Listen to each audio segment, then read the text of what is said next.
Hello and welcome to a special interview for The Wire. A recent report by the Parliamentary Committee on Official Languages, chaired by the Home Minister Amit Shah, has made a series of sweeping recommendations to the President about the use of Hindi. It wants Hindi to be the compulsory language for the examination for recruitment to government services. It wants Hindi to be the medium of instruction in all centrally funded institutions of higher learning in Hindi-speaking states. And it wants it to be constitutionally obligatory for state governments to propagate Hindi. And all of that raises one critical question. Will this be acceptable to South India, where Hindi is infrequently spoken, but is frequently not popular? Joining me to discuss this subject is the Finance Minister of Tamil Nadu, Palanivel Thiagarajan. Mr. Thiagarajan, the recent report of the Parliamentary Committee on Official Languages, which has been now presented to the President, recommends that Hindi should replace English as the language of examinations for recruitment to the government. It should be the only medium of instruction in Kendra Vidyalayas, IITs, IIMs, and central universities in Hindi-speaking states. And it should be constitutionally binding on state governments to propagate Hindi. How do you respond to these recommendations? Well, I think the answer really to your first question is that it should be comprehensively unacceptable to most non-Hindi states. And I don't have to say this theoretically because my Chief Minister brought a resolution in the Assembly, Tamil Nadu Assembly, about 10 days ago. And that resolution was unanimously passed with the condemnation against the kind of activity that was, the kind of actions that were recommended in this committee report. And so, it's not a political statement. It is a unanimous resolution of the Tamil Nadu Assembly that such a report and its implications are unacceptable. Now, in fact, you referred to your Chief Minister, Stalin. First, he wrote a letter to the Prime Minister where he said, and I'm quoting from that letter, "These recommendations are against the federal principles of our constitution and they will harm the multilingual fabric of our nation." Thereafter, as you said yourself, the Tamil Nadu Assembly passed a resolution urging the Modi government not to implement these recommendations. Have you had a response to either the letter or the resolution? Not to my knowledge. I must say that I'm currently traveling overseas, and so it's possible that something has happened in the last 2-3 days that I'm unaware of. But to my knowledge, we have not had any formal response. Let me add, for the sake of the audience, that if there has been a response, it hasn't been made available to the media. And I would imagine that if there was a response, the media would have been told. And therefore, the fact that there's nothing in the media suggests there's no response to either the letter or the Tamil Nadu Assembly's resolution. Let me go one step further with you, Minister. The former Secretary General of the Lok Sabha, PDT Achari, writing in the Hindu, says that according to the Official Languages Act of 1963, under which this parliamentary committee was constituted, its remit is only to review the progress made in the use of Hindi for official purposes and to report specifically on that issue to the President. He says the committee is not mandated to recommend the medium of instruction in universities or professional institutions. In other words, by making these recommendations to the President, the committee has exceeded its remit. Do you agree with that? 100%. It has far exceeded its constitutional boundaries. It has recommended things that it was never in the realm of its kind of purview. And I would almost see it as a statement of aggression against non-Hindi states and non-Hindi speaking people. In its kind of draconian recommendations, and that's the right word, draconian recommendations, which will profoundly transform society and make it significantly less equal and significantly more of a Hindi-centric kind of ecosystem, particularly in government services, which will put everybody else at a huge disadvantage.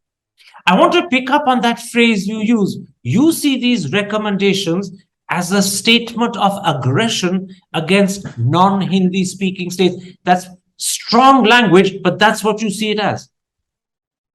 Yeah, I don't see there's any other interpretation. If you start creating a special status for Hindi, often replacing English or eliminating English as an option, what is it other than a statement of aggression against states where Hindi is not the natural language, is not the mother tongue? Now let's remember, I want to go back in history a bit and say that what is now what we consider the Hindi belt, which is the large 8 or 9 states under category A, as has been categorized in this report, were not carved out as one state at the beginning of independence, at the inception. They were carved out as multiple states because they had multiple different languages. In fact, even this report acknowledges that there are something like 53 different regional languages in those A category states that are now clubbed together as kind of Hindi. So there is a long history that when you impose Hindi as the de facto kind of way of getting your work done with the government or having the government function be accessible, it is a sure path to the elimination, eradication, or significant reduction of existing regional languages and their ability to thrive and continue. And so, especially in a place like Tamil Nadu, where our culture is thousands of years old, where every day we are discovering more and more artifacts in the archaeological digs, suggesting that some version of Tamil script existed thousands of years ago, then surely we are not at all going to be acceptable or accepting of any efforts to kind of suppress our language at the cost of promoting some other language. I hear what you're saying, that you will not accept any effort to suppress your language at the cost of another language. But there's a further problem for you. In that article by PDT Achari, he points out that these recommendations have a mandatory character. He says the government is required to act upon them. If his interpretation is correct and the government does act on these, what will your government do? Well, I don't want to go into the realm of speculation, but I'll just say a couple of things philosophically. At least as far as this union government is concerned, no previous convention or norm or what was considered, accepted standard protocol has ever applied. There have been many actions this government has taken which are not yet constitutionally validated and which are still pending adjudication by the Supreme Court, starting with something as profound as demonetization. We have not even had real progress. Only recently hearings have started whether that was constitutional or not. So this government has a history of far exceeding what was the well accepted norms and boundaries of the Constitution or of committees, and doing all manner of things. So to their choice, they go either way. They go things that are supposed to be done, they don't do. Things that should never be done, they do. And for whatever reason, the Constitutional Court doesn't seem to get involved at the right time. So the fact that it's mandatory is of the same cloth where this committee has far exceeded its remit, right? So, at some level, it's hard for me to put these two in the same kind of balance, right? If already what the committee has recommended is beyond its constitutional remit profoundly, why should we now say that because it's mandatory, it should be applied mandatorily? Right? You break the Constitution when it suits you, and then you enforce the Constitution when it suits you. This is not an acceptable way of interpreting the Constitution, in my opinion. I will only say philosophically, it's not a question of acceptance by one man or one government or one ministry. I've mentioned this before, I'll say it again. Whenever these kinds of dictatorial, authoritarian insertions of a particular way of kind of functioning have been attempted in the past, particularly on the basis of language, they have led to very, very, very bad outcomes. This is not the first time. At least as far as Tamil Nadu is concerned, we can remember the attempts to kind of thrust Hindi down our throats as a compulsory way of official and learning and all that, once in the 30s, once in the 60s. Both of them ended very, very badly. You're not talking about enforcing this on a village of like 100 people, right? It's a state, at least our state is almost 80 million people. There are many, many hundreds of millions of people in states where Hindi is not the national language. I don't see how this thing is going to be acceptable to any of them.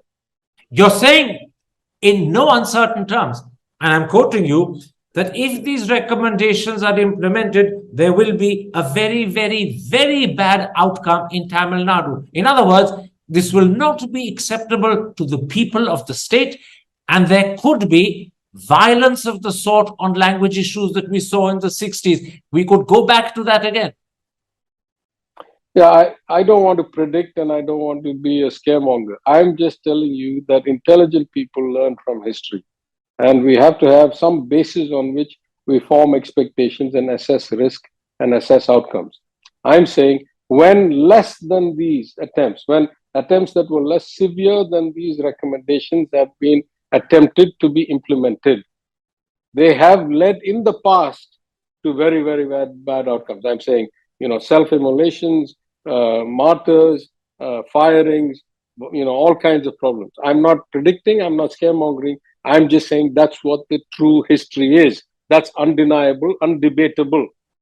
What will happen this time? Who knows? Time will tell.